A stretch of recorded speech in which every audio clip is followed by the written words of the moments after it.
মূলত ঝগড়ার কারণ হয়েছে আমাদের এলাকায় যার সাথে আমার সাথে আজকে মারামারি হয়েছে, যারা আমার মারছে তারা আমার মামা হয় এবং মামাতো ভাই। তাদের সাথে আমার সাথে আজকে মারামারি মূলত কারণ হয়েছে তাদের বাসায়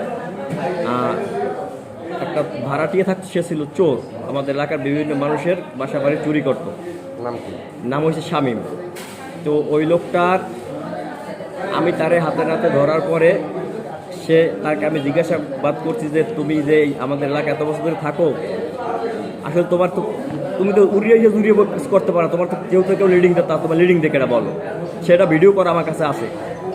সেই ছেলেটা সে আমার মামার কথা বলছে যে অমুকে, তাহলে আমি জিনিসটা কারো কাছে না বললে আমার মামাতো ভাইয়ের কাছে বলছি। মামাতো ভাইয়ের কাছে বলার পরে মামাতো ভাই জিনিসটা তাদের কাছে বললিয়া জিনিসটা এই কারণে যে আমি যে চোরটা ধরছি, আমি চোরেরে ধরলাম কেন, এবং তাদের কাছে আমি ওই মুহূর্তে বলি নাই কেন। ওই রাত্রেবেলা ওই মুহূর্তে তাদের সাথে আমার জায়গা জমি নিয়ে সমস্যা, আমার জমি জমা নিয়ে সমস্যা। তারা মূলত ওইটা কেন্দ্র করে আজকের মারামারি। ওই ভিডিওটা আপনাদের কাছে আমি দিতেছি। ওই ভিডিওটার ভিতরে কিঞ্চিত পরিমাণ কোনো ভুল যদি থাকে, আমি মনে করি আইন আমার যে রাস্তা নেবে সেই রাস্তা যাইতে আমি বাধ্য, আমি সাজা ভোগ করতে বাধ্য। যাই হোক, এটা হওয়ার পর আজকে আমি যাইতেছি। যাওয়ার সময় ওরা কয় ভাই মিল্লা আমার এলোপাথারি মাইট, কারা? জসিম, মসজিদ, নাদিম, নাসির এবং ওর স্বাস্থ্য ভাই তুহিন, এই ছেলেটাই। তো এরা আসলে মূলত মারামারি কাহিনী হয়েছে যে ওদের ভিতরে আমি আপনার জমি পাই এবং কাগজ কলম নিয়ে বহুতবার বসতে বলছি, তারা বসে নাই। কিন্তু আমাদের তো জনসংখ্যা কম। তারা আওয়ামী লীগের আমলের সময় তারা এই যে চানখানি চৌমত ইজারদার এই জালখানি সবসময় লুট্টে পেট্টে খাইছে, তা জালখানি জেলা সব মানুষ জানে। এদের যে টাকা থাকলে ক্ষমতার অভাব নাই, বিএনপির লোক কিনে নেব, এই কথা পরিপ্রেক্ষিতে এর আগের বারও একবার আমার সাথে, গতবার রমজানে বাজাইছে আমার সাথে। বাদাবাজি করার এই যে জমির কথা বারবার বলছি যে মামা আপনাদের জমি আপনারা নেন, আমার জমি আমার দেন, সেই কেন্দ্র করে সেই সময় আমার একবার মারছে, আমার ভাইরে মারছে, আমার মায়েরে মারছে।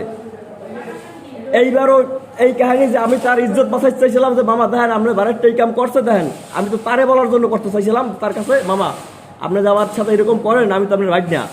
আমি তার কাছে ভালো হওয়ার সুবাদে সেই জিনিসটা সে আমার মানে শত্রুত্ব বানাইয়ে শত্রুত্ব করে আজকে এইভাবে মারার। এইখানে যদি আমার কোনো এই ভিডিওটার ভিতরে দেখেন কিঞ্চিত পরিমাণ যদি কোনো আমার অপরাধ থাকে। এখন আহত হয়েছেন কোথায়? আপনাকে আমার আহত এইখানে দেখেন, এই যে, এবং আবার পিঠে দেখেন, এই যে পিঠে, এই যে কোমরে এবং এই পায়ে, এই যে এইখানে আমার ইঞ্জুরিটা বেশি। এত জানি না এখানে কী দিয়ে পারছেন জানি না, মানে আমি উঠে ঠিক মতো বসতে পারতেছি না, এই মূলত বিষয়।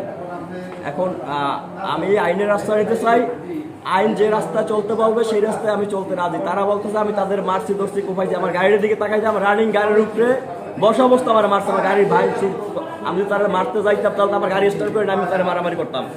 আমি রানিং চালানোর অবস্থা আমার বাইরে দিয়ে ফেলাই দিয়েছে আমার গাড়িগুলো সবাই। চাকু দেখলাম আর একটা শোলের মতো দেখলাম, ওইটা নাকি আপনার কাছে পাইছে।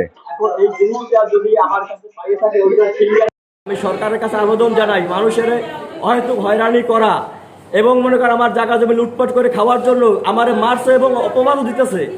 এর জন্য আমি সরকারের কাছে চাই যেহেতু ফিঙ্গার টেস্ট করা হোক, আমার হাতের ফিঙ্গার যদি পাওয়া যায় ওখানে সরকার আবার যে সাজা দেবে সেই আইন যেভাবে চালাইবে সেই পরীক্ষার দিন আমি রাজি। সেখানে আপনার কি নাম, বাসা কোথায়? আমার নাম সোহেল ডালি, আমার বাসা চাঁদকাঠি 2 নং ওয়ার্ড আমার বাসা।